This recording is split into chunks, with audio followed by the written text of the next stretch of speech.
Hi guys, and welcome back. It seems that we have a new king in the realm of the CPU for World of Warcraft, but this is nothing new because it happens every time Intel release an high-end CPU.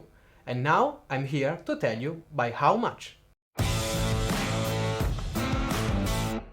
For this test, I'm using the same testbed of my last video, so if you didn't see it already, go into my homepage and check it out.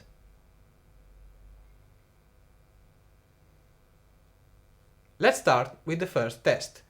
In this case is a GRYPWON run that is very useful to understand the performance of the world quest, and not talking about the raid world quest, but the quest that you can do in solo.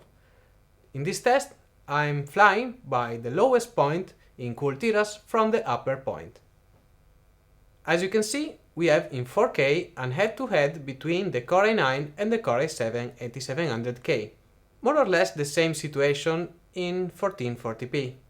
At 1080p, as you can see, we have the Core i7 8700K on top of the chart. Don't ask me why, but those are the numbers.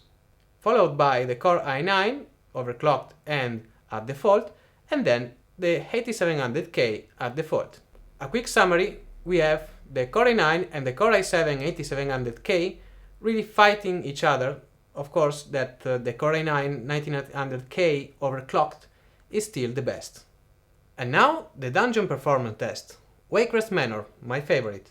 In this specific scenario, the Core i9 1900K is one step ahead of the 8700K, even overclocked. So we have the 1900K at 121 FPS versus the Core i7 8700K at default with 109 FPS.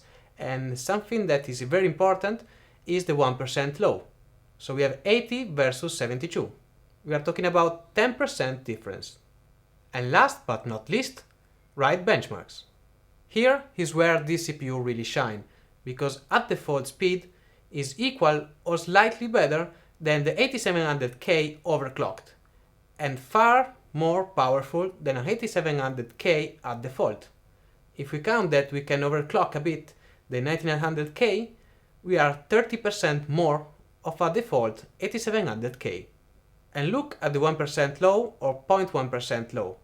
This is something that really matters in raid, especially when you are in a big fight, when there are a lot of people and a lot of spells. You can definitely tell the difference between the 1900K at 5.2 GHz and the 8700K at default. That 10 FPS of difference between 51 to 62 is something that you may notice if you are using a good monitor. Alright, so I know that we are only a couple of days away from the new patch that in theory should be bringing us the multithreading, the long-awaited multithreading. But anyway, I'm going to retest again all the hardware you see here and to do a comparison between the old one and the new one. I test a bit the new settings with multiplayer in the PTR, and honestly I didn't see, at least with this CPU, I didn't see any improvement at all, or maybe a couple of FPS that can be the variance of statistic. But I will do a test as soon as possible, and it will take me at least a couple of weeks. So I'm glad that I exited with this video now, so you can see the performance number of this CPU. And well, stay tuned for the new review that will be out in a couple of weeks, or maybe soon. So, as always, let me know what you think in the comment section below, and see you in the next one.